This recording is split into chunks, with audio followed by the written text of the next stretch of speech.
Hello everyone, welcome to a brand new video. This is your Pokemon Professor Valcon, aka Professor Val. This time for the PDT's Resurgence week 2, we are joined by not just one, with two more fellow teammates. Let's introduce them and say hello to the video. Firstly, we have the usual Raphmon here. What's up, Raphmon? Hello everybody, thanks for having me back, Valcon. Yeah, anytime, surely, and thank you for joining again. Next, we have surely your Jest. What's up, my guy? Hey, happy to be here. Ride the bench, give mocks. Good to be here. Thank you. We also appreciate you. Thank you for your mocks, and yeah, we'll have you on the squad one day soon. And lastly, we have Freetle. Freetle, why don't you introduce yourself a bit? Here to play my games, not give mocks. Not quite happy to be here. Let's go. In the end, we are here to win, I guess, and that's what matters. So let's win. And let's move to our week 1's game number 1, which was played by Wifike, which was played for the black and white. So, any notes before we start the game? Raphmon, anybody else? Should we show the paste? Or no? We can show the match. You want to show the paste? We can show the paste as well, whichever you guys prefer.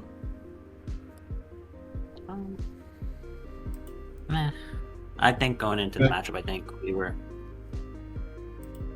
I think it was a pretty difficult matchup. Yeah, I I remember mocking this one a lot with Wikifeet. We were really scared of Barf Chomp. That was coming a lot in mocks. Originally, I think Wikifeet was running like some banded Mold Breaker drill. This team is really weak into it's really easy to spam EQs into it, but it wasn't working, so we changed it up. You'll see it in game soon on what we actually ran with, but yeah. Yeah, so you can see I just attached the matchup here. This was the matchup. Before we start, it was a Kiran Black game versus Garchomp in the round ones, but he had a Scizor, Kiram, Blastoise, Azelf, Scrafty, Roselia, and MrTimbb, while we had Drill, Yuxi, Suicune, Aerodactyl, Sigilyph, Galvantula, and Sock. So this was the matchup going in. Let's move on to the matchup first now.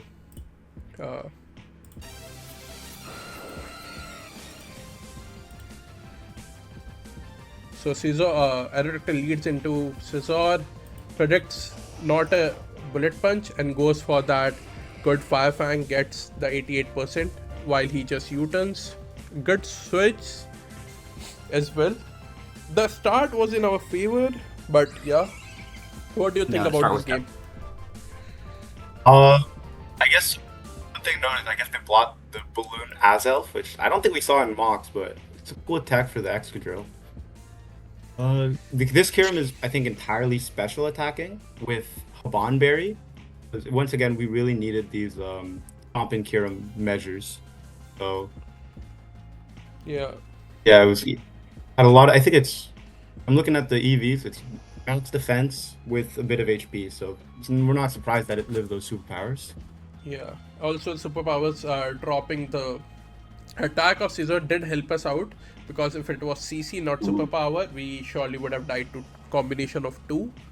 But yeah, that did help us. Scizor doesn't have CC yet, but yeah, it does not. Like, Yeah, that's what I mean. Yeah, if we had it, we would have been in trouble. Is what I meant. Maybe. But no, going into this, we have a really good matchup. Only lost in Sock, but we got 2 down. Their spinners down, so if we get hazards here, it just looks incredible.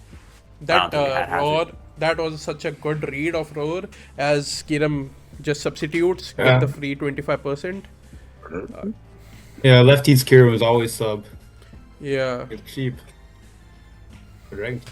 Yeah, both of them went for like Dragon Tail and Roar, but a good read by King Rock was able to get the Dragon Tail first because he's faster, and the sub after sub, hoping for that one single para, but wasn't able to get that. But here, the Habanberry did come in clutch for taking the hit and was able to get the Kiram out. Kiram Black supremacy, guys. Yeah. I'm in a really nice Your position black right doesn't now. actually run. This is why we have Your black, Galvantula. This is Scarf from Galvantula.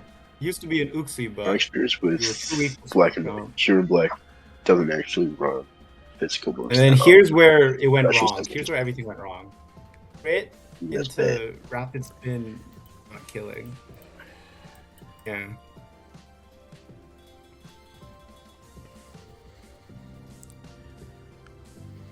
Okay. Yeah, that one was a bit issue for us, but yeah, and him not dying to a U-turn was good for us, especially, but no burn there was letting. No, after that game. Yeah. No, after Yeah. that game, it was just It's game hard. over because Yeah. Scissor just comes in bullet punches twice on the Aerodactyl and Yeah.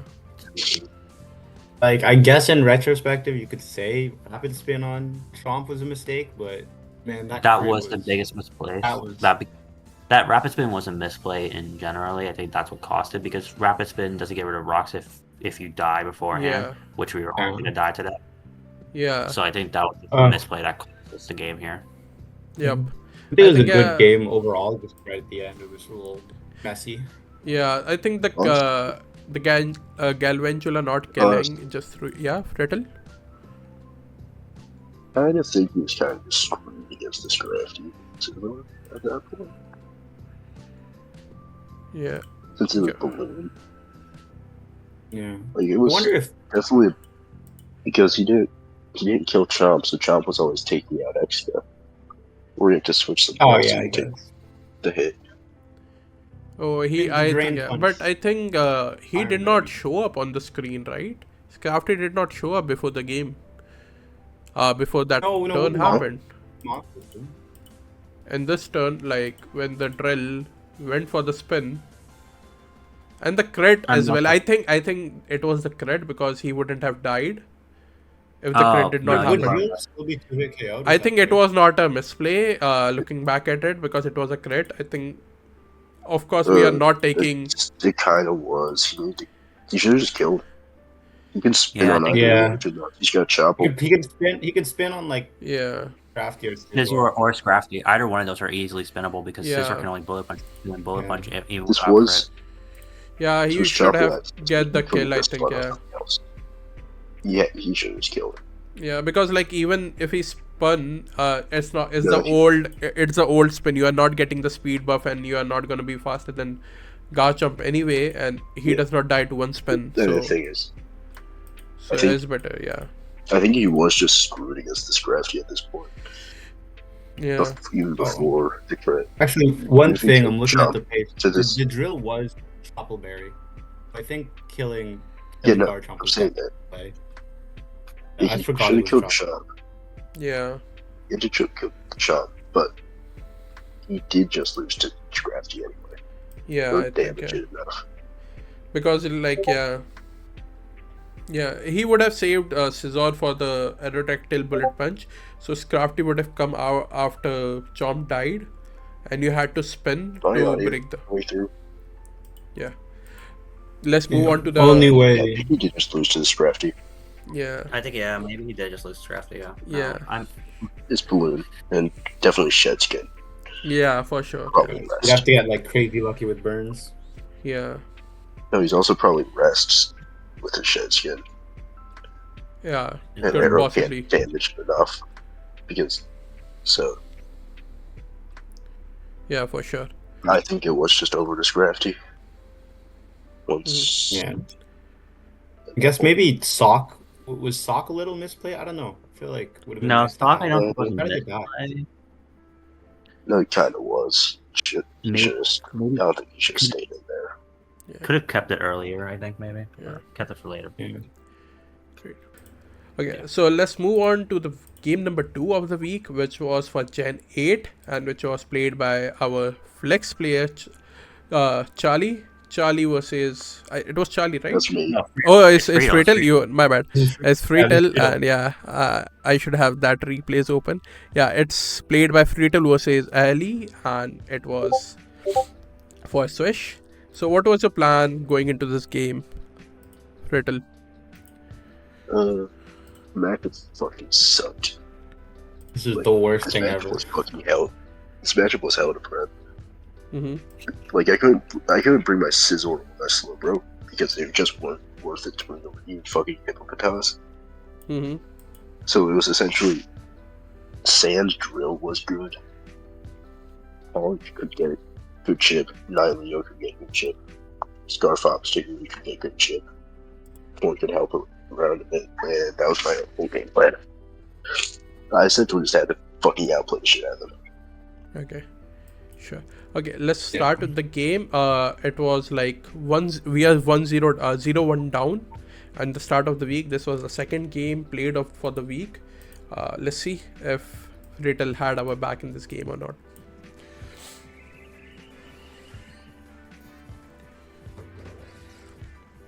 So a Starmie into Nihilego lead, which was well read by Freetle, seeing he will not stay in or just went for that greedy, just went for that greedy rocks and was awarded as he predicted the switch, right, and was able to get the rocks. I wasn't even sure if he would switch, but he couldn't kill me, and I just needed rocks more than I needed Diaplo. Yeah. No spinner there, can only default, so yeah. Was pretty sure he wouldn't just raw attack into Nihiliko there, but because Starmie can never OHKO and immediately just obliterates it. Especially unless it's a boosting item, right? Because you saw the balloon. I think surely Psyshock can kill, right? Nihiligo's defense is trash. I don't think so. Starmie gets trash. Nihiligo always defends best because any of the EVs it's not using. Mm-hmm. Yeah, it's very more effective than anything else can do. Makes sense. Yeah. Okay. So it means like even 40 EVs will take Psyshock down like 20% because the stat is just shit. Sure. Okay. Let's hear. As he switches, Ferrothorn gets his rocks up, but a good drain punch. Is this unpaused? Is the video playing? Yeah. The video's paused for us. You have it paused for us. Yeah. No. Okay. It was paused for you guys? Go back to when I We didn't see Ferrothorn set up rocks. Yeah. Okay. We're good now. Honk is crazy into this team. That's like the only saving grace here. Yeah. The saving grace is Drill. Conk just needs to weaken things for Drill. Yeah. That's the whole purpose here, plan here, I think. Okay. We got the Cobra out for Obstagoon later on if it matters. So that was a good knock. And amazing read into Thunder Wave.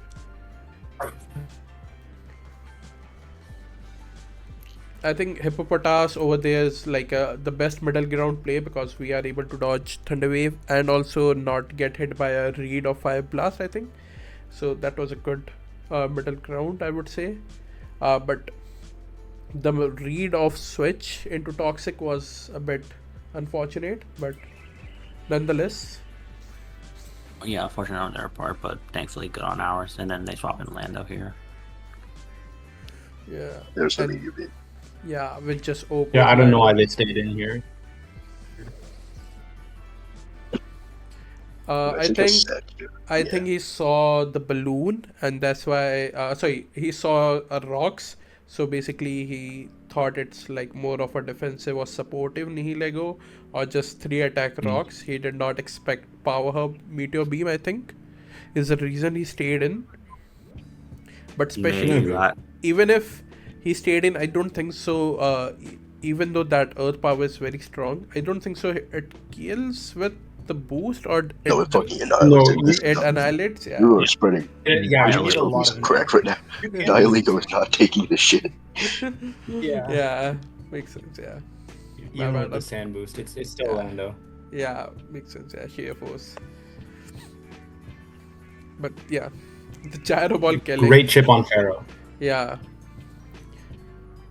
Which means we just kill with drain punch.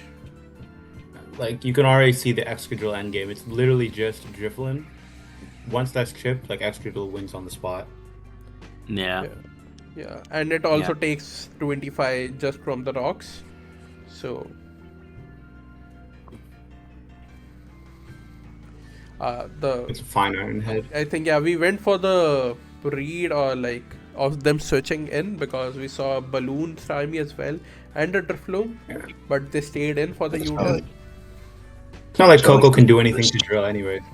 The Iron Head. Yeah.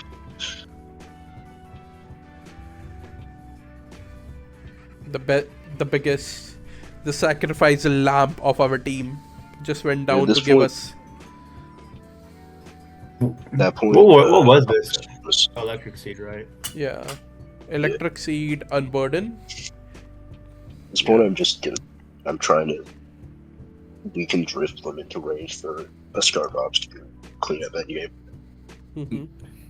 Yeah, because Scarf Obstacle also looks pretty good here. If Coco already has the ship on him too, so he's not surviving any hit rocks. Yeah, and also the Cobra on the Slowking. The Cobra on Slowking is also been knocked off by Dawn, so it looking very good for the Scarf Obstacle for sure.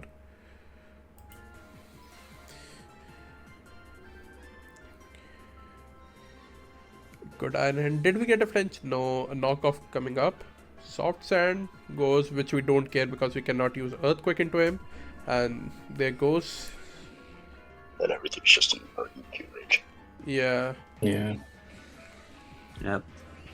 I think, I think this weapon. Yeah. Might have been a little scary if he was like some Strength Sap, Calm Mind nonsense, but yeah, I think it was. I wasn't too worried about that because I can pivot Obstagoon on a Strength Sap and Undefiant. So Yeah. Because you're Scarf, you Defiant. used to be reckless and you changed it, right? Yeah. Defiant is very good. Instantly did it right. So Yeah, so as well. you So go, sorry. it didn't instantly did it pretty as well, so I prepped for that. Let me pull up my page real quick. Yeah. What the fuck is this?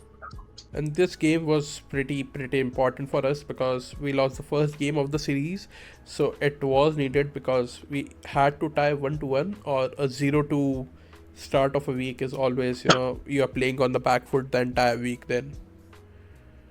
Yeah, no, and Freetle definitely demonstrating why he is worthy of our flex spot, taking a bad matchup and just dominating most of the entire thing, honestly.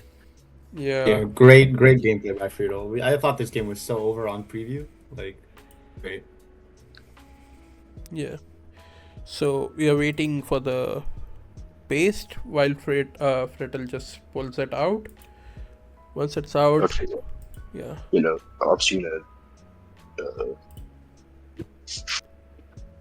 Do you have it? I initially had it not. I had both Knot and Throat Chop on this. In case I needed to have a move to actually hit it by strictly. Okay, for sure. If I am able to find that, I will add it over the screen at this time in the post-production. For now, let's move on to the next game for the week. Which is going to be Freeday versus WAS for our ADV, right? Yeah, it's ADV. Freeday was playing versus WAS. And basically, ADV, we don't even know what the previews are. Here, the For context, this was the highlight match, by the way. For context, this is the highlight match. These were the two most expensive players, so one of them was going to have to prove their worth in this matchup. For sure. So here, the Freeday leads with a dedicated lead of both of them led just Iconines. Oh, this was the match. Yeah. Same bonds, right? Yeah, basically, the Iconine leads into Toxics. Now, if I'd actually helped the T prep at all, then they'd be aware of Thief Arcanine. It's my favorite Arcanine set. Yeah.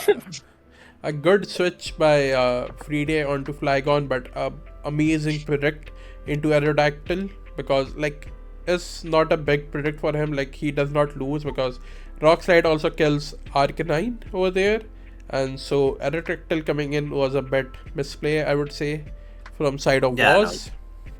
It definitely was. Yeah, because like, Yeah. yeah, sure, he can go Earthquake, you can be immune to it, but Arcanine is also weak to Rock Slide, so Freeday is not losing anything in this turn for going Stone Age.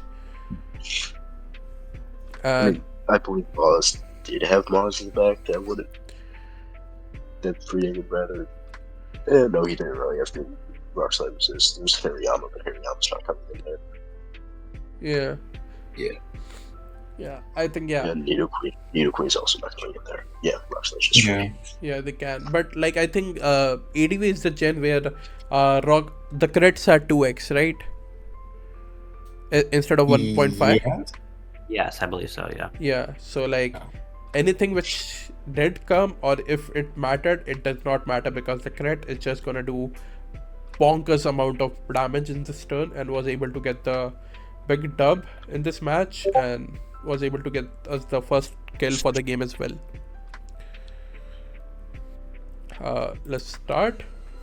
We have the momentum here. Glalie comes in, and now we were like, you crit one, you miss one, which was very bad. Flygon was sacked for the chip. If we hit that second, the first Rock Slide initially, this would have been in Freeday's complete favor. That miss just made it where now it's much more of an equal footing game. Yeah, for sure. Like, really makes sense. And like the spikes, if the first one would have hit, Rock Slide even can flinch, right? Rock Slide is the one which flinches. Yeah. I mean, Rock Slide flinches. It's in a focus. Glalie is in a focus. Infamous in Gen Oh, never mind. Yeah, it's in a focus, so it cannot flinch. But we would have at least the spikes would have gone up, but the kill would have been for us if we were able to connect the first one. Here. Yeah. I mean, we quit the cannon. Yeah. No. Yeah.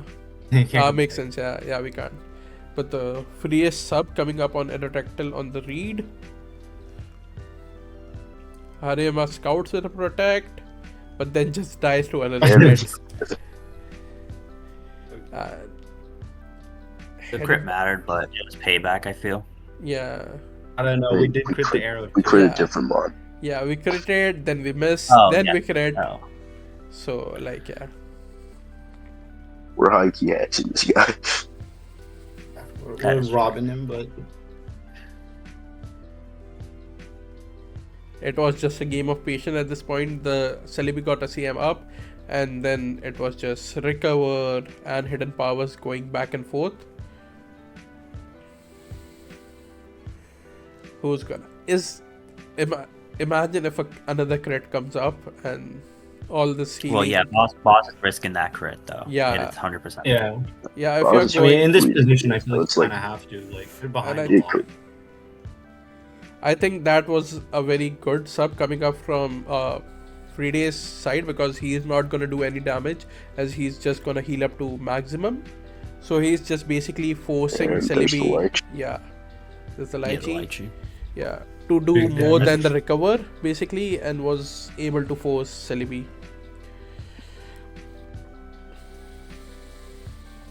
I think he agilities, right? Yeah, agility go. Yeah. Then I think the boy the safety bug. Mm-hmm. Safety bug. Take the HP. Fire. Yeah. Fire. Most likely fire, I think. Or actually, no, ground makes sense for your Arcanine. Yeah, ground makes sense. Yeah. Who knows? Fucking forget special. Yeah, and then this miss, and then this miss. We did get a bit lucky in this game for sure. No, that was just hacks. I don't know why. What was the reason behind this? Like going Kendra and explosion. Oh. Yeah, that was a big. He was thinking it was gonna be. Okay, yeah. Yeah, because like Kendra can always steal a game, so yeah. You know, you predict explosion, maybe it does something depending on the last set of mons, but I don't know. Okay. It's rough here. Yeah, he figured like Lily is not the best mon here, especially with Metagross and Arcanine, with potential other mons as well. So he went Kingdra to scout for explosion because to make Freeday think if I can get Kingdra out on this explosion, my game is particularly free, especially with a full HP Arcanine and 2 mons weaker to it. But good scout by Freeday going for the chip instead of risking it and getting Glalie for free and not losing yourself as well. And this just basically means the game is surely ours because the rain dance comes up and it's swift swim, but then we show Blastoise and Blast. I'm confused. Aren't we rain dish? Doesn't have it No, in this wait. gen. It's just hidden. Gen Okay. 3. Gen ability 5, points. right? Yeah, I'm Yeah, not Gen 5. guys. So guys, this is how you know I don't have that good old gens experience. I'm very new to this, but yeah, because I have seen Rain Dish Blastoise on Rains, which is very good. You basically recover 13% each turn. It's like Poison Heal Gliscor. Yeah.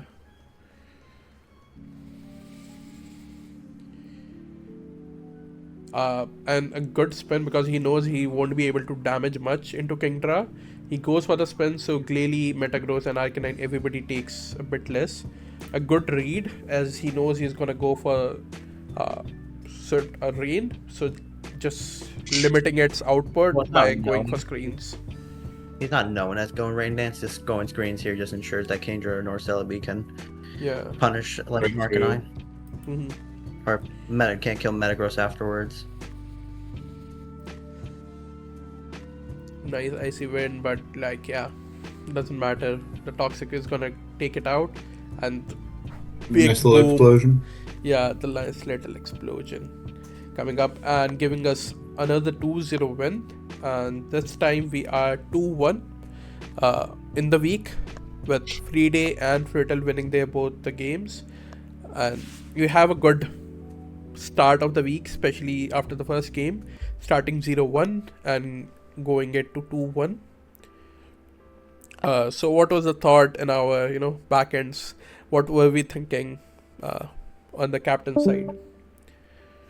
That we were probably gonna we thought we were gonna do well, pretty sure here. Not really much else to think. I thought we were gonna surely, I mean, obviously a week's not over, anything can happen. Hacks is always applicable in any sorts of Pokemon, but we were looking comfortably well with 2-1. Yeah, for sure. I think Freetle had to leave for some work, so it's just gonna be the three of us looking like it. Let me just adjust the cams. Okay, so Freetle had to drop, guys. Something came up. Let's move on to the next game for the week though, which is gonna be one of our captains, which is gonna be Dazey playing DM Clay for the DPP. Any static words before we go? Raphmon? Going into this matchup, I prepped I think I prepped Dazey for this for a bit. Or wait, no, I did not. That was a previous game. No, Dazey helped me with my matchup. But otherwise, Dazey looked to be pretty good here. Honestly, if you put the matchup on screen, it's an Infernape kind of domination here with Quillfish, and because mixed Infernape was the thoughts behind this. Because Infernape just like but Infernape was just pretty good here. Yeah, I remember only fire resist is Quillfish here, right? Yeah, Quillfish was the only fire resist. I mean, you have Tyranitar who can always come, but since it's obviously quad weak to fighting, Infernape here just proved to be essential. Yeah, Dazey definitely had the matchup here by far. We were pretty confident into this matchup going in. Mm-hmm. It's important to note this was like our flex slot, I think. So we did choose to have this specifically. So. Yeah. Dazey is our took our flex spot, our extra. We did DPP for our flex spot this week. Dazey took the other side alongside myself as a captain. You'll see my game shortly. Yeah. So you all have seen which games we are gonna play in the previous video. So this is our DPP2 game, which was played by Dazey versus DM Clay in the flex spot. Let's start with the matchup. I know nothing about it, so Raphmon is gonna carry in this gen. Yes. But yeah, no, you see Our Glasgow resident preparing for DPP. counter. But yeah, no, we also thought Trick Room Bronzong was pretty good here. Didn't want to see the tech behind screen, but Bronzong Trick Room looked like very favorable here. You'll see it shortly. I think it does a lot of work here. 45%. 45. Jesus. Yeah, that's for those who don't know. Macho Brace Bronzong goes crazy. Macho Brace, what it does is lower your speed, and Gyro Ball being a Speed based being a move. Bronzong that's just cool. yeah. Bronzong back in does a Trick Room again, but they had good prep with Aqua Jet and Polion. Yeah, the read coming up from like they knew the trick room is ending, so instead of going for 2 back-to-back kills, he went for the SD because he knows the turn he goes for the waterfall. If he survives, he's gonna go for trick room, and he can just Aqua Jet kill him the next turn. Yeah, no, pretty good, heavily smartly played by DM Clay. Definitely proven to be a good DPP player here. Yeah, but we have another trick room monster Abuser. in Ampharos. User. Yeah, Titan Punch, Celebi comes in. Would have loved to see Tyranitar stay, but of course that did not happen. yeah, and we did reveal our tech as well. Hitting Power Ice though, getting the Glasgow for free, I think. Yeah, Or not hitting Power. Oh yeah, but Josh. Important Berry. chip to break the it Yache. was ice, I think, because No, yeah, it was because Yeah, Josh Berry yeah, got broke. yeah. But this Glasgow you could tell is very specially defensive based on how much they're taking here. Mm-hmm.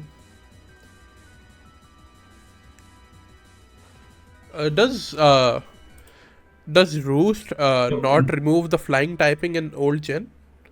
Yeah, it does. That's does. why you see it doing. That's why you see it not do that much in power. No, like oh yeah. Oh Still yeah, weak, yeah, still yeah, weak yeah, in it's the still weak, ground. yeah.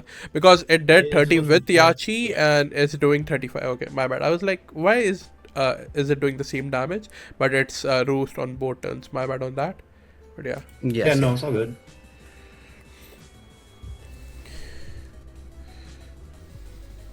Is basically trying to get Ampharos low, but because we have lefties, we are able to just stay on the exact HP we are at.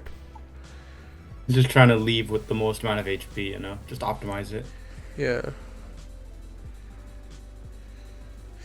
Brings Would have in been crazy. time, If yeah. Would have been crazy. No, if we no. predicted- Yeah. Focus Punch would be absolutely insane, because I don't think I it'll be mean- revealed U-turn. Is that the first one you Yeah. clicked? Yeah, that's Yeah, no.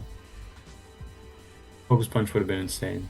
yeah, because we are behind sub. If it just go for it, I think. But I think we are way too ahead for us to risk that. I guess. No, it's pretty equal. Yeah, so it was far. not It's necessary. It wasn't necessary. Plus, Focus Punch wouldn't have worked because U-turn, and then so they would have picked the switch out No, to the like sub. Glasgow. No, the U-turn broke the sub. No, Oh, but yeah, Focus- yeah. they- but just They would have Focus seen Punch us in that focusing. position, Yeah, you they would know. have seen us focusing. You'd think like Giga Drain or something. Whoa. Crazy crit. Ooh, that was Crazy. literally an ouch. Yeah. Then afterwards, they brought Quillfish once the Inferno Power build. Yeah, makes sense. Both were trying to hit high techs, but Tentacle coming up to wall that Quillfish, because when you know somebody just kinda walls your main mon, and this is where they show the double wither coming up from side of Quillfish, especially with the rain. Yeah, because you could tell this is with Swim Quillfish Yeah. blowing up to Yeah. get rid of our person. But this just opens up Infernape, I think. And then but Empoleon here just comes and abuses the water. I think at this point it looks like we are 2-4. Ampharos is very low. This is a very losable game, but you guys know, like the beast this Infernape is. Yeah. But sadly, Scarf was revealed to be Celebi. Scarf Yeah. Celebi, and with that, we lose this game 2-0. Yeah. Unfortunately, yeah. And the series is now tied 2-2. Yeah. Yeah, the series is tied 2-2 now. Yeah, this is one of my favorite battles, though. There's definitely both opponents, both people here definitely demonstrated a strong showing of DPP knowledge. Yeah, for Yeah, sure. a lot of cool tech. Yeah. Yeah, no, 100% on both sides. Yeah, and now this is time we move on to another tech and the best game for the season to make the momentum, because both team needs the momentum at this point. Both teams are 2-2, and next up we have our another captain Raphmon, which you guys have over here in the VC playing Elfin. So what was your Yeah. thought for this matchup? And I will just pull the matchup till then. For context, this game happened immediately after Dazey's loss, and so I came in with this battle looking for vengeance for my fallen co-captain there. Looking into the matchup though, this matchup, their team particularly is not particularly in our opinion. We thought it wasn't a good team because Hippowdon itself really weakened the viability of all their other mons. So all we had to do was make sure that we get good chip on them and let them self deteriorate over time. We came in here off rip. So I brought. Well, you'll see what I'll bring in the matchup in a second, but there's a bunch of. The whole purpose was to make sure that they self-deprecate over time, and I take advantage of their own sand. Yeah, for sure. So let's move to the game, guys. We have the Gengar lead into an Azelf lead. Instant switch into Registeel as a psychic. Yeah. Yeah, no. Registeel was always came in here to be my Azelf barrier. It takes its max special defensive, max HP. Just so. Yeah, I was wondering, like, that Fire Blast did nothing. I know, no, yeah. I'm looking at the matchup. Azelf looks kind of insane into your team, I guess. Yes, Azelf was the one scary mon of our team.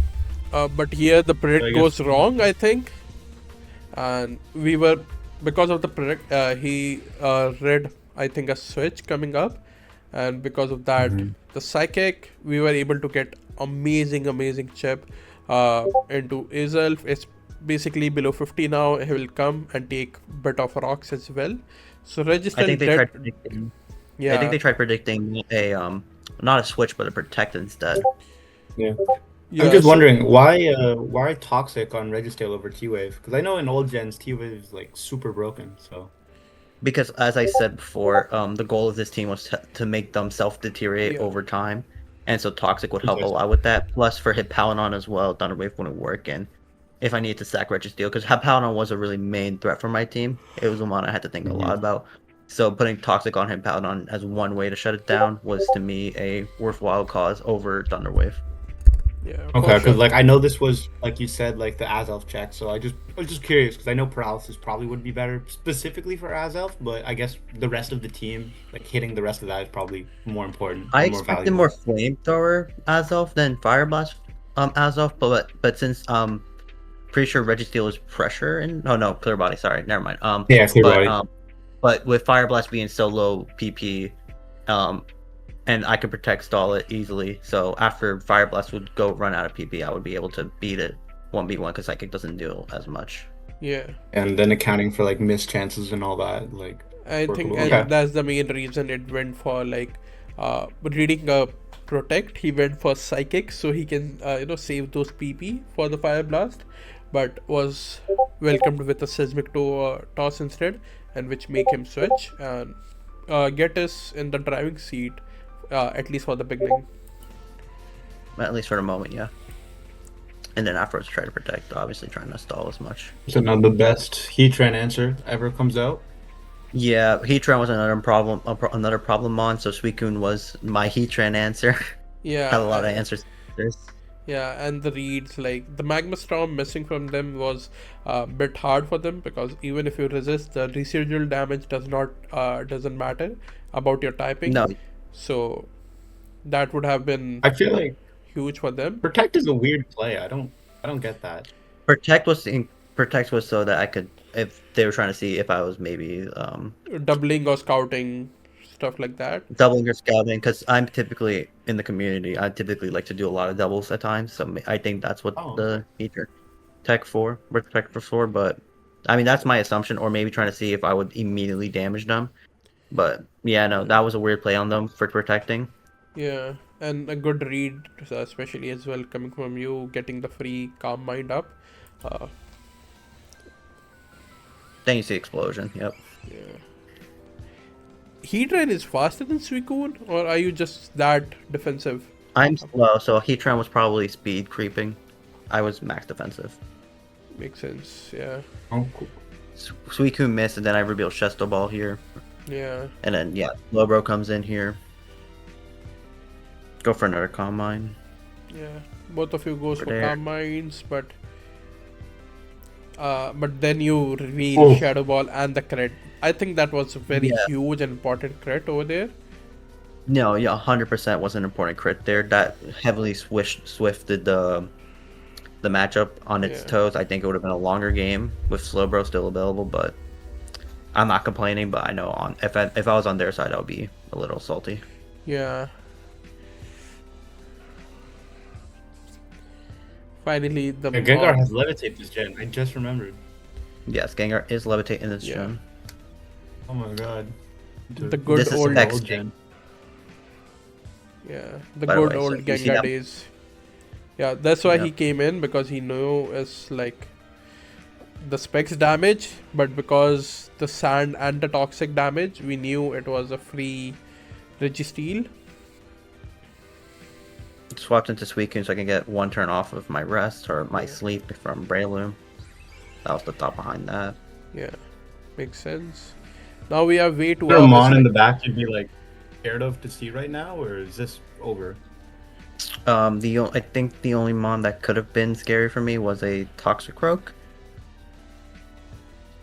Because Toxicroak had Sucker Punch, could have been Sucker Punch, it definitely could have messed with me a lot, but wasn't that scared of Okay. it. Because if I'm not mistaken, I had, over 5 mons. yeah. yeah, and also like Suicune still being asleep was not good for Breloom, because he was unable to spore Dragonite because Or of the because- sleep clause. Yeah, and Yeah. and his only two attacking moves, which being resisted by Dragonite easily, were very saving grace for us. Was able to get those kills. Outrage, Lumberry did help us survive, but it's Frostlash faster. I think him going for Shadow Ball was nice. Saves him from any reads, but because What it was this? the throwing out Gengar. I mean, I- it was either speed tie or he's scarf. It's one of those, because both of them are same speed. Yeah, I just Yeah. wanted to see. I just wanted to see calc spread. Want to see what type of Okay, Frostlash. wasn't I mean, sure. honestly, yeah, no. Yeah, no, it was kind of a misplay on my part, but I mean, then Donphan just came in, and just yeah. Cleaned it up. I yeah. should. Probably should have just stayed in on our EQ, but Yeah, I think, but yeah, it doesn't matter, because like, it's either win or lose. The differential does not matter, because if you tie the C weak, Yeah, you are tie. just gonna tie. So it might matter The in the differential only long matters, run. like- Yeah, when for the 4th and 5th place for making playoffs.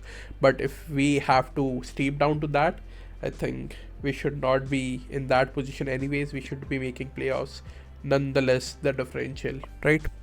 So yeah. Yeah. So it's not Yeah. something too stressful. differential in this league is more like how many wins we each got per week. Yeah. So that's what differential is. They go for differential based off games at the very, very minimal, at the very end. Like that's the last kind of Yeah. tiebreaker they go for. Yeah, so it's gonna be like number of total points, then number of wins, basically, and then head to head, well. head to head, and then it's gonna be coming down to differential.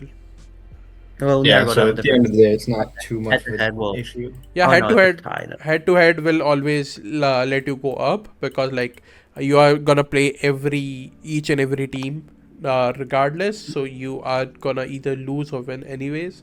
So I No, think tied. There's differential- tied. Oh, yeah, tied. there's You can tied. get it. If you tied So in I the get- regular week, then it comes down to differential. Yeah, Yeah, makes sense. So but let's that's a move. lot of Yeah, happen. yeah. At this point, we that's are what- like 3-2, right? Yeah, we are 3-2. Yes, I brought bec- it up to Big 3-2. win, big momentum shift. Yeah, Good- and good now stuff. let's move on to our Gen 7, which was Nashoba versus Steering. Another good, important game. Both of them are good players known across the community. So it was an important game, and especially. And Nash was like, I don't care, give me a matchup, just give me my Coco team, and I will win it for you guys. So let's see if this game turns in our favor or not. Nash was really confident going into this matchup. He didn't take mocks. He just knew. Okay, actually, some key things to know about this matchup is Mega Lopunny absolutely destroys this team. You see fake out, return, fire punch for the Scizor. You see I jump kick. There is no resist. Like Nash basically is depending on his Death Shaman to save his life, and we'll see in the game how it performs.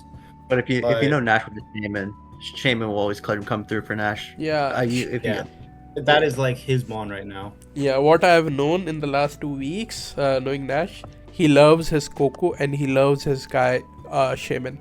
Those two mons in his team. And Chandelier, Loki. He loves that Yeah. guy. Yeah, no, he loves Chandelure a lot more than he loves Coco. I mean, I think Chandelier is just that underrated mon that everybody loves. It's just, yeah. The only reason it's not on every team is because of his speed, but because it's a Z captain in this team which can Z any day. Which just solves this speed problem, I think. So, which makes this a good thing. So, yeah, for sure. Let's start the game. And yeah, But yeah, Lob what do you comes think? out. Yeah, what do obvious you threat. think about this lead? I think it's great. Like, you just mega and click fake out. It's free. It's really free. There's nothing stopping the flinch. You get chip. You scout the EVs. See if this is bulky. See if this is like full scarf offensive. I think it's a great lead for the opponent. But we'll see turn 2 what happens, because this is a weird turn 1. Yeah, I think, yeah, no matter what, like the best switch in for a fake out is Scizor, I think. And if it's like fake Rocky Helmet or like Shaman, because No, this is Mega Scizor, by the way. We This have Mega Oh, Scizor. yeah, Mega Scizor, yeah. So it's either The important thing Scizor to know, or we have Rocky Helmet Z Shaman, yeah. Captain. Z Captain this- are this is Chandelure Mega top of Scizor. Coco. Yeah, and his Z captains are Tornadus and Rotom, I think. Yeah, If I- Torn and yeah. Rotom can be Z, and our Zs are Chandelure and Coco. We probably should have mentioned that. Yep. Yeah, so those are the Z captains on both the side, and like especially Lopunny just faking out over here, just gives him the momentum if he switches or not. But like Jess said, he did not like mocked. He was very confident. It was me who took his team and mocked Jest, and we were just playing around if there's any lines which missed, and we had to fix. And I think we did fix one or two things on the paste. Yeah, That's there's all. a few things about the matchup. Like, Yeah. one really big issue is if rocks go up or if Shaman gets taunted by, like, because I brought like a taunt Mew for the Shaman, and it was like a taunt hazard setting Mew. Nash does not have the greatest removal, so rocks go up. Shaman does not actually beat Lopunny anymore, so it's scary. Yeah. Let's But start at the same time, game. same thing. Yeah, because basically if we lose the score ties to 3-3, and if we win, we basically cannot lose the week. We can either tie or win the week if we win. This Exactly. Mhm. So this matchup was pretty important. week. Yeah. Yeah, so a lot of weight on shoulder. So no fake out here. Then big damage and a burn. I do not understand this play. Yeah, I don't Then he either. goes Rotom. And then he sees what happens to it. It takes 42 and 43 while he volt switches. So he knows we are a very fast Chandelure and we are specs with that damage. And now Shaman comes in as Lopunny just So goes now for we return. see Yeah. his Death Shaman. And this doing it basically says that he does not have fake out on his Lopunny, because if he does, why he just did not stay in turn 1? Yeah, Chandelure, like, he was very, actually, I remember before the game, he was looking at matchup, he was dead set on Specs Chandelier coming and just ripping through this team because this team has almost no switch-ins to a Specs like flamethrower. I think, yeah, and I think he had Registeel as well, which was being issue for other mons, and that's the main reason of Chandler being specs to just nuke it out. So our scissor gets opened up a bit more, and not seeing Registeel on the preview, I think, Opposing side. which made him play his Chandler even more aggressive because the mon he was in for is no longer there, and the Rotom, the second mon which can check a scissor, is already chipped down to 15%. So Yeah, you're not. Rotom has yeah. to do. Oh, So sorry. the you so can go. Yes, the two sets, the two mons in his entire team which can check our Megamon, one already did not show up, the other is at 15%. So it cannot switch into Yeah. any attacks. Because one attack into, like, if it's SD bullet punch, it dies. If it's any knockoff into bullet punch, it dies. So it doesn't matter. Or two bullet punch kills it as well. Yeah, Rotom has to do a lot this matchup. Like it can be faster than Mamo and like burn it. It can be Spadef for the Coco. It's a good Shaman switch in. It's technically a fire resist that doesn't do it that well. Yeah. It's good for Scizor, but that's the issue. Like you really have to pick and choose what Rotom has to do in this matchup. And looking at that damage like from Flamethrower onto Rotom, I think it was fast for Mamo. Not crazy about it. I think a Spadef set for Coco would be better. But and just run like AV Thorn instead. But I mean that's just preference, I guess. But yeah. Rotom is overworked here. Yeah, and I would say a very good read coming up on turn 8 because he knows Gliscor cannot stay in, so he just went for the greedy rocks and was basically welcomed for his play. And now he knows his rocks are gonna go up, so instead of taking 25%, he just goes Chandelier as he sacks Rotom because he has no removal. Now Lopunny comes in, Shaman comes in to tank it. Take a high jump kick. So this is what I mean by rocks are very scary. So this is a roll. Yeah. You get really lucky here. Yeah. Fizzdev Shaman's not the greatest counter, but it does barely work. Yeah, you can see Nash just, complimenting his guy, just surviving on that 1%, which was very important for the game. Coco coming in, taking that sludge bomb and getting poisoned, which means Coco just needs to stay in. Basically, it dies even if it switches. So he just stays in, goes for the hidden power, predicting a switch into Gliscor. And this time a good read, well played by Steering, and was able to take Coco down without taking much damage anyways. Like I think maybe Coco on Sludge Bomb's probably Nash's only bad play for the rest of this game. After that, he locks in. This was very, very well played on his end. Yeah, and the Ice Shard just Okoing here. Mamo is strong, my guy, and like again we went Shaman, taking that return, which means we are always taking that high jump kick. It's not gonna be a roll anytime. Shaman goes Synthesis up because you always want to be full for the Mega Lopunny, but yeah, I have no idea what happened here. Yeah, I think because he that was he tried predicting a leak sheet. Yeah, that was a crazy but like set. Just run taunt. I don't get why this type. I feel taunt Mew is so much better in this matchup. You stop rocks because like the only rocker on Nash's team is Mamo. Like not even on this 6 specifically, on Nash's entire team, it's just Mamo that can set rocks, and their team can abuse that so much. I don't understand the reflect type. I think the reflect type is just for Scizor, I think. So he can take those bug moves well. I think there's no other reasons other than that, because if he reflect types on Scizor, that's the only way. But a good read by Shaman because he knows I don't care about the Lee Seed healing me back right now because I'm at full basically. Let me go for Toxic. So like Mew is one of those mon you cannot ever predict. It can be supportive, it can be offensive, defensive, it can be double setup sweeper, it can go physical or special, because it learns every single TM out there. So I think because Mew did not show up on the field for like the first 22 turns, he expected it to be a setup sweeper, and the best way to stop a setup sweeper, I think, is Toxic rather than Leech Seed.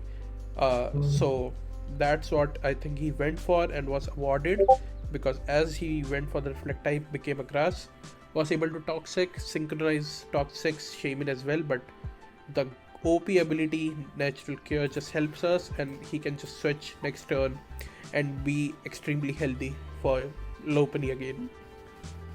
Yeah, I agree. I think Toxic was the correct play. You never know what Mew could be, so easy Toxic on it was just good to neutralize it. Yeah. Now you are basically the same thing. You just come in, and this time you're not Toxic. You can just synthesis up and try to stall out Mew. Yeah. Yeah. And Shaman just wins from this position. He clicks Seed Flare, gets lucky, And yeah, I think it over. was some other item Gliscor just predicting this, and I would say that was a very well played turn by Steering, going Cliffable, baiting the Toxic so he can get the free Toxic heal up on his Gliscor, because he did not win the Toxic Orb route for his team. Yeah, it's unaware Clefable because it just took rocks. Yeah.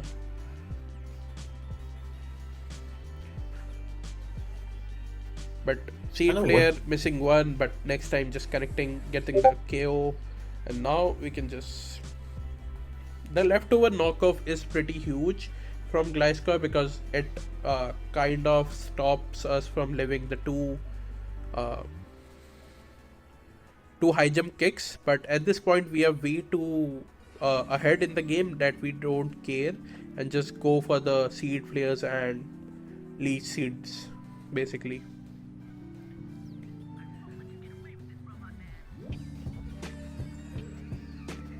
And also Yeah, like this was their one race. yeah, the one more, and he can only he cannot one shot ever, so like you need to be healthy if you are switching in. So if you are staying in it, you don't matter, and you just need one high jump kick miss, and as soon as he was outside the range, goes for the Leech Seed and was able to come back up to the health, and a good read. Yeah, and I think even if Shaman goes down, I don't think Fire Punch from Mega Lopunny can kill Mega Scizor just because of how ridiculous the bulk is. So I think Nash was always safe in this position.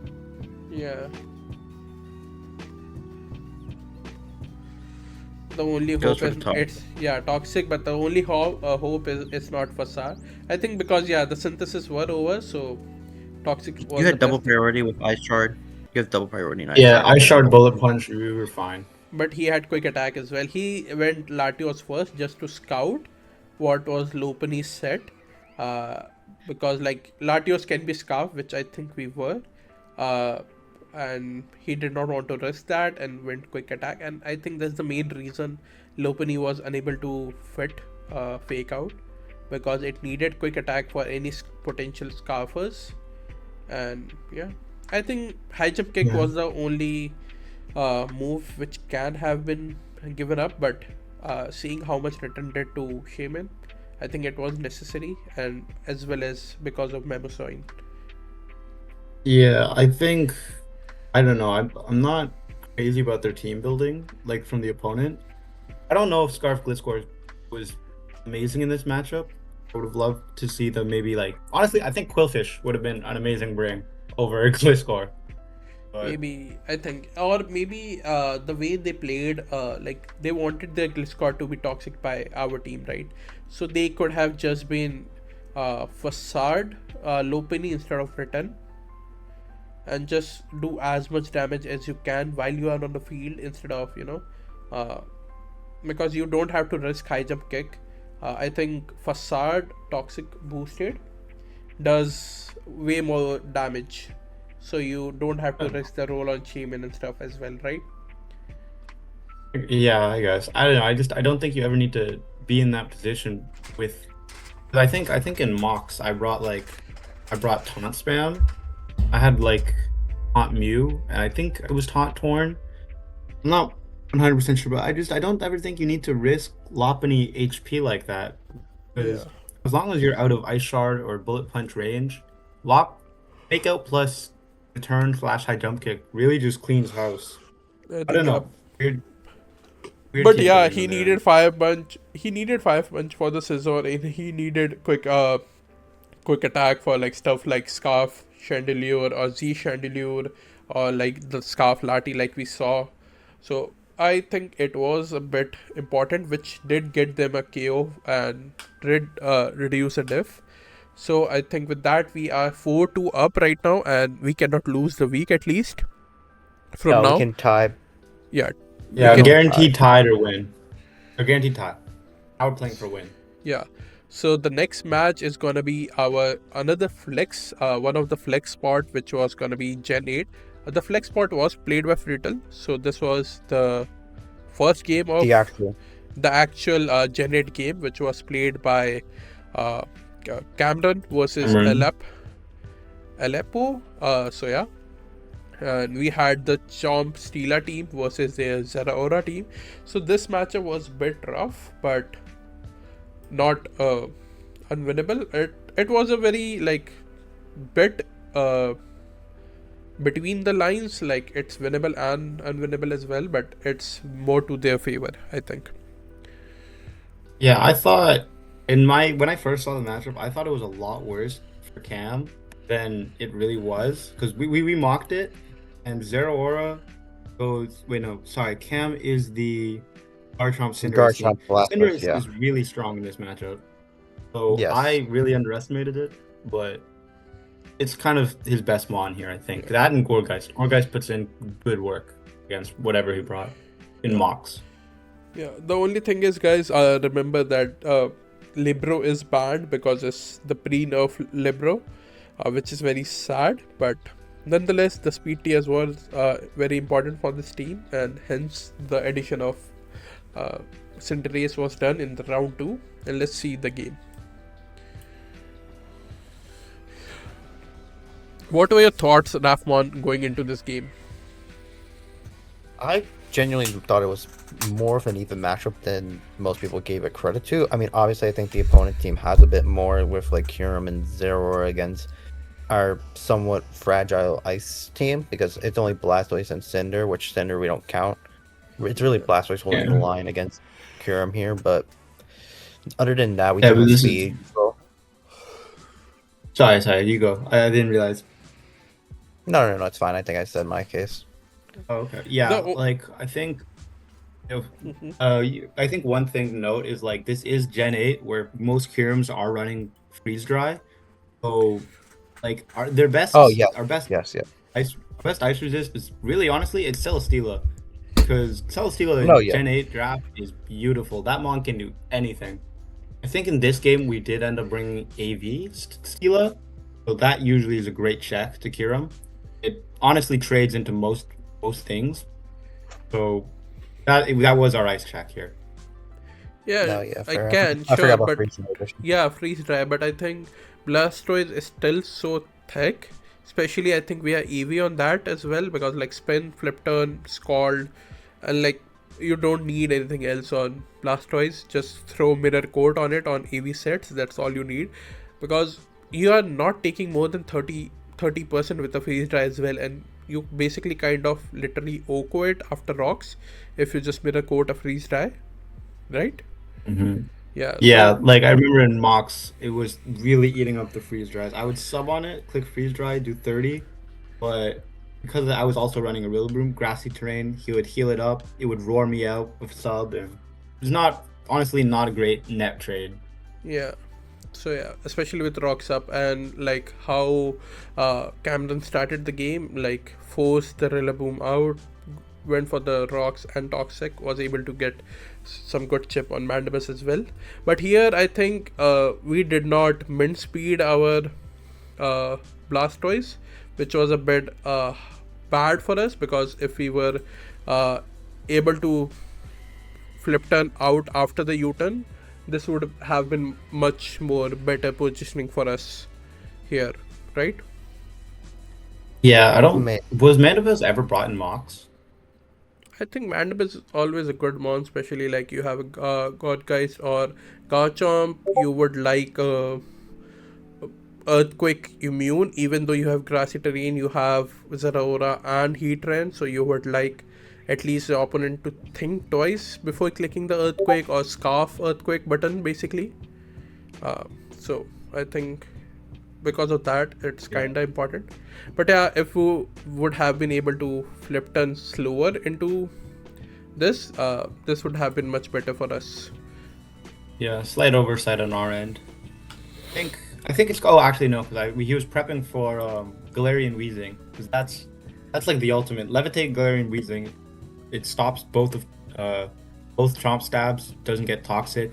Yeah, but I think he has Iron Head though. Yeah. Yeah.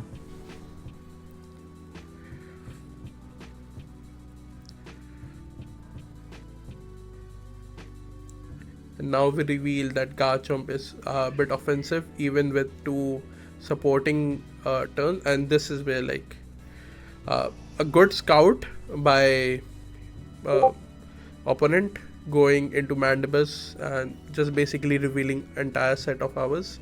A good spin at least here.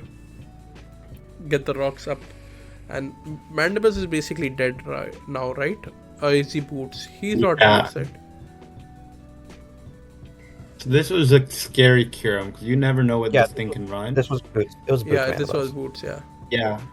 In mocks we saw more sub lefties, but DD Kyurem doing DD Kyurem things. Yeah, luckily it was not the loaded dice, because if it was loaded dice, loaded dice is Gen 9. Oh yeah, it's Gen 9. Okay, never Then mind. here, Hila beautifully tanking. Thank goodness. Yeah, because I think even though we got the kill, that Aura Spear chip was needed. We got lucky with just a 3 roll from Icicle Spear over there. It was very important, because I don't think so. Steela Oko's Kyurem, right?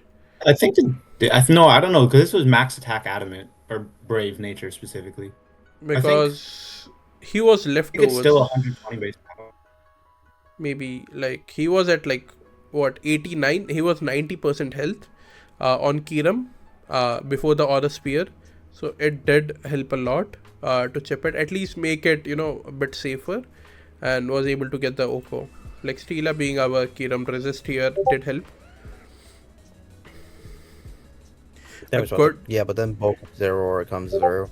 Yeah, and outrage is just. Yeah, really bad. And wait a second. This play was crazy. Yeah, because I forgot. Like I was watching this live, I forgot this. But now I see we have Fisk. Why did we Willow over here? Why did we Poltergeist? He wasn't expecting a two turn outrage. Because outrage can go for 3 turns, so he wasn't ready for that, I guess.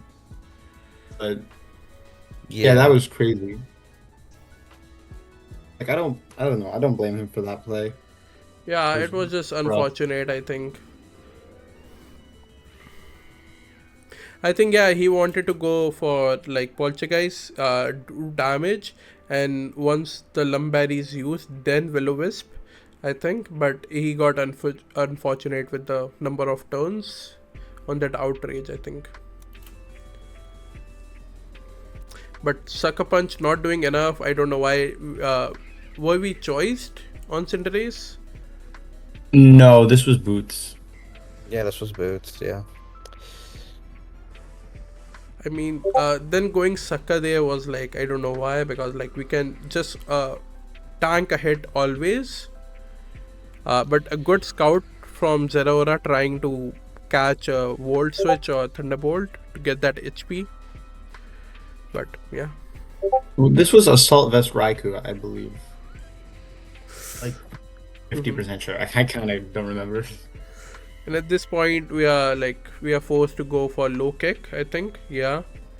And I don't think so low kick even Oko's Heatran from here. Yeah, it does like 50. Even banded leftovers and protect. It's over. Yeah, he reads a protect. Good read. But there's nothing you can do to a Heatran. You just take 40% from the Lava Plume, do 4%. Yeah. from that point, I think we just lost after like the Zeraora was able to bulk up into Outrage our Garchomp. I think that was the GG. Yeah. Yeah, I would have expected play rough. Outrage was insane. Yeah. It was good prep I on don't their know, do we even behalf. have a fairy on this team? We don't. So I guess Outrage isn't like the worst thing ever. We don't have Fairy on this team. Oh, we didn't draft a fairy, so I guess Outrage is bringable. Okay. So this was this matchup.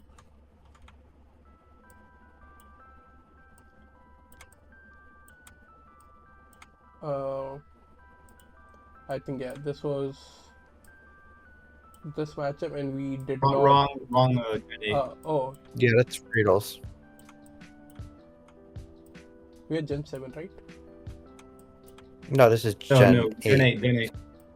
You're looking at the wrong Gen 8 though. Sword and Shield 2. Yeah. Yeah, that one was ours.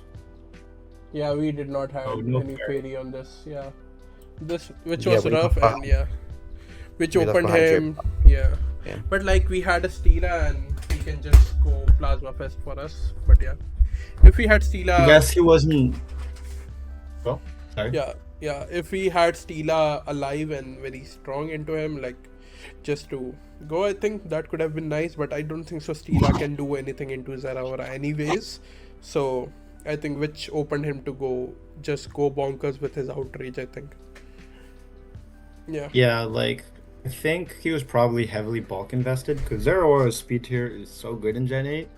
So he was probably just fast enough for Cinderace, had a lot of bulk, and he already had a defense from bulk up. So I don't even know if Celesteela EQ would have killed from there. Probably, maybe, but I don't know. Steela's HP is very important in this matchup, so it was a rough play. 100%. Rough turn. For sure. So yeah, the next That makes matchup, the next matchup is the one which I played. Yeah, this is the last. We are 4-3 down, and here I need to win my game to make our matchup like the week in favor of us. If we wanted to win the week, I had to win this matchup. Yes. Yeah. So This is an important game. Yeah, a very important game, and played by me. Pressure was there. I did like the team. It was just a combination of everything, I think. And let's see how the game goes. Any You want to pre-game talk thoughts about before? the matchup first? Yeah, pre-match thoughts.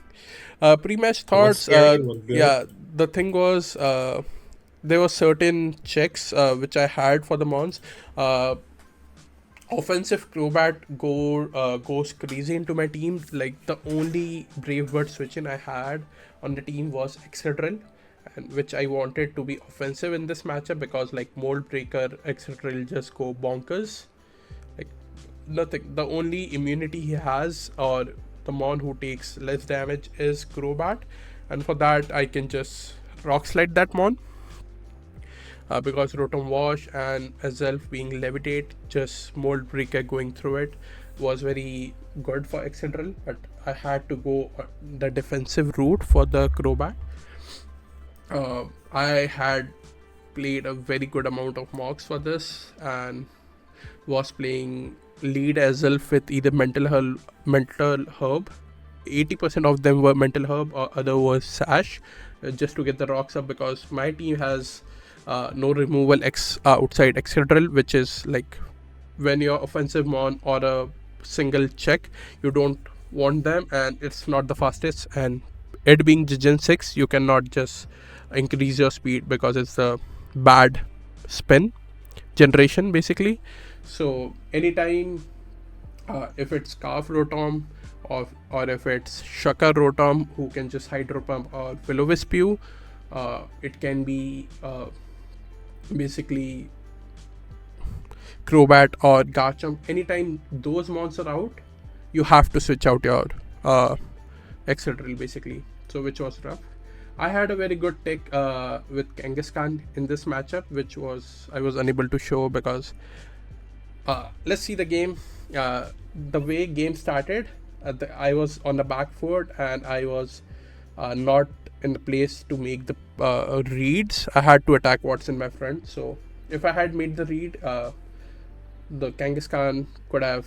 You want to play? We'll replay and let the Yeah, I think one last thing to note in this matchup is Chomp is so good. Like after one SD, Chomp if Chomp does not get at least one or two kills in this game, it was played poorly, in my opinion. Like from what we found in mocks, Chomp always got a kill. Raphmon was brutal in prep 4. Yeah, but the thing was, Izzif was very important for this because it walled kind of Florges and also Rotom, and if it's defensive Crobat, then it also kind of walled that. And I was stun spawn on it, so it was very useful to basically it can stun spawn all the 5 mons except Rotom, so it was very important piece on the defensive side. But I did a very let you guys show this first. So this happened turn 2.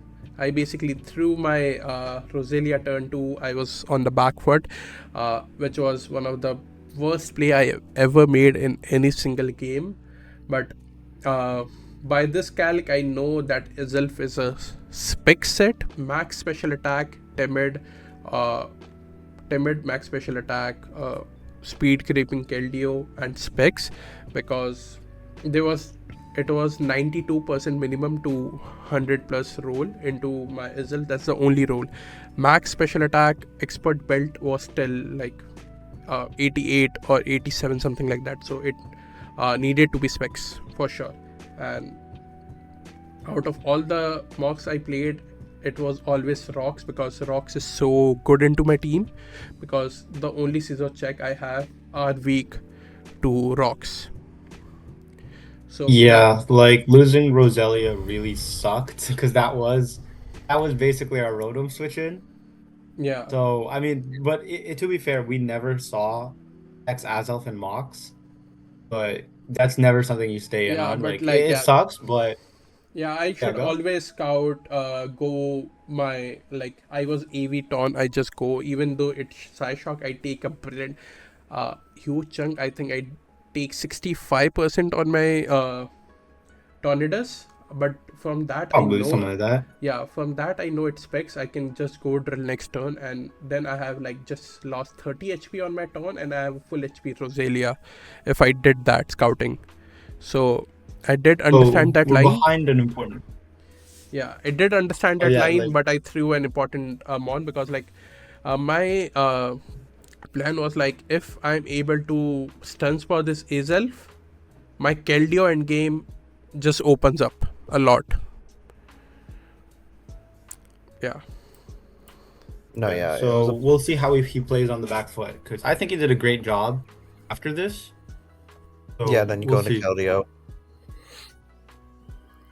Yeah. Nice toxic Keldeo. So that's specifically for Florges, because Florges has to decide if it wants to keep itself healthy with aromatherapy or Wish. So that's always the Keldeo switch. So it was a nice little tech there.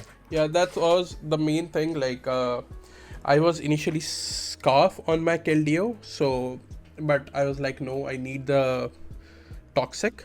If I was able to toxic, I force Florges into either Wish or Aroma, which means I have a free Kangaskhan switch in over here. So which I go in, and he just attacks, and I think he was a bit offensive one, because 41% is a bit too much for my Kangaskhan. And here me being this low, and I was like, I cannot risk, I just have to attack what's in my front, and I just go for the return. If I had shown the tech, I think I'm not gonna reveal the tech I have for this game now, because it was a good tech. I would have been, at least if I ice punched instead of, because like even if Scizor came in or anything came in, I was like, if Azelf comes in or Crobat comes in, I think return was the one thing which killed everything, either Florges or Crobat or Rotom or Azelf. So I just went for the higher odds. But if I read the ice punch, I would have at least taken down Chomp before going down, basically. because I take a huge chunk here, and I'm just like, because I take the Rocky Helmet and Rough Skin 4 times because of my parental bond, and it just dies. At least if I Ice Punch there, I would have at least OHKO'd him with me, so I don't have to go Amon who is faster, and Drill can come in and just spin if I need it to be, basically.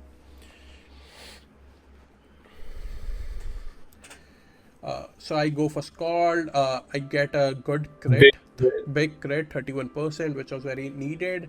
I go Drill, and I don't know why, but he just now he wishes up, and this is where like I read Crobat coming in, and I went for the spin, I think. Yeah. Get the info that the I rock. wonder if Chomp would have lived spin. No, I think I saw, because I went spin is because the spin into rocks kills Chomp. I think their Crobat was really innovative here, because this drill was designed specifically to be Crobat, and they were Rocky Helmet Super Fang. Yeah. If I shits on us. And Defog as well. So if I had been the original set I was, I think that would have been much easier time for my team. Yeah, that was huge props to them. That was a crazy Crobat. It was really strong.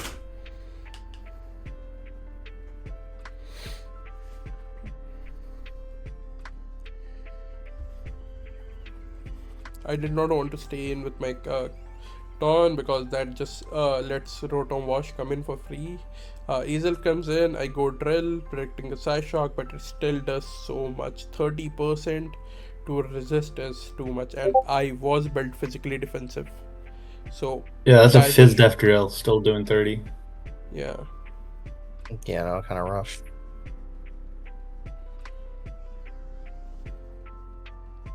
Yeah, and then this is where not having Roselia sucked. Yeah. This is awful.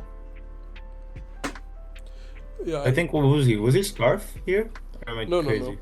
I don't remember. I was very down in this game, but I think I did play good. The Icy Wind tech did come in help, because like it just let me get the Crobat for free over here, and I went knock even though I was getting the chip on me, because that was the guaranteed turn. Shuka. I did not want. Yeah, he was Shaka for the Exetel. But yeah, Mega Scizor. I read it. It was like, so at this turn, I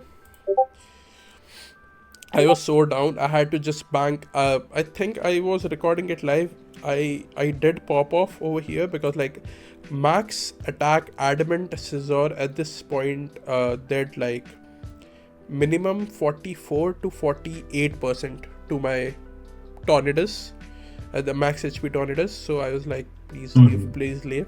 And I live at like 2%, 4%, like, so 42 into 48 was the highest roll, and was able to get a KO onto him. Was happy, but this is the turn. I think, yeah, so here it's a 50-50. Either Rotom is clicking Volt Switch, or is clicking Pain Split, expecting Keldeo.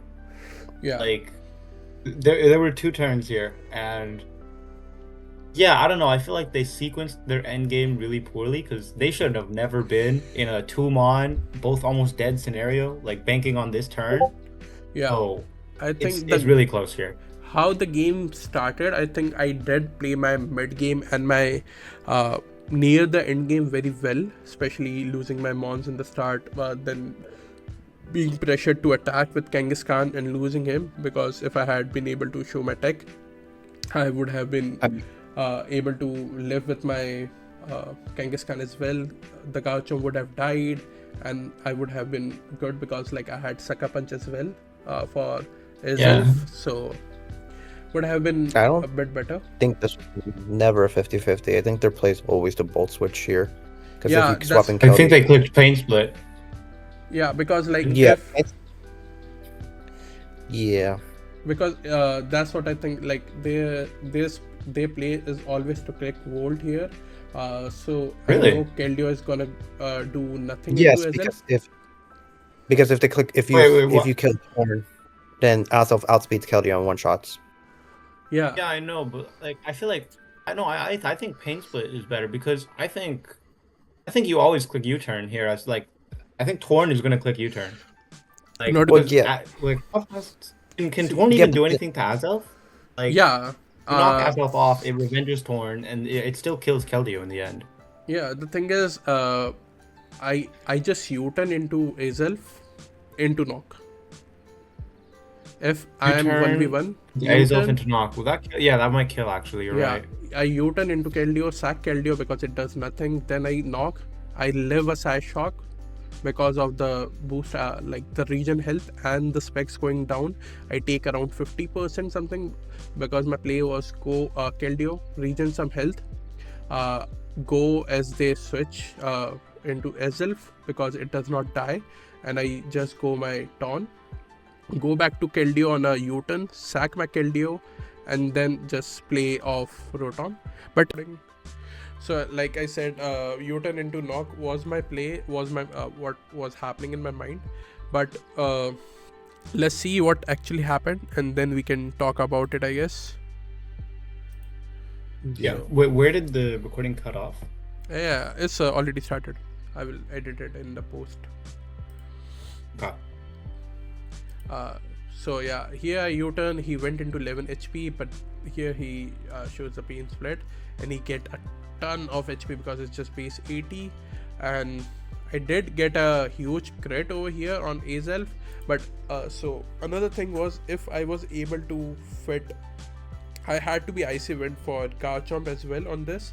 So if I was able to fit Aqua Jet over here, I think it would have killed Azelf, and that could have been my other win con as well, because like Secret Sword uh, just critting over there, giving me the 50% chip on the Azelf switch was huge, because a Secret Sword into Rotom and like Tornadus just killed Rotom, and that could have bailed me out if I had Aqua Jet, or I was just Specs. I think Specs crit over here would have also killed Hazel.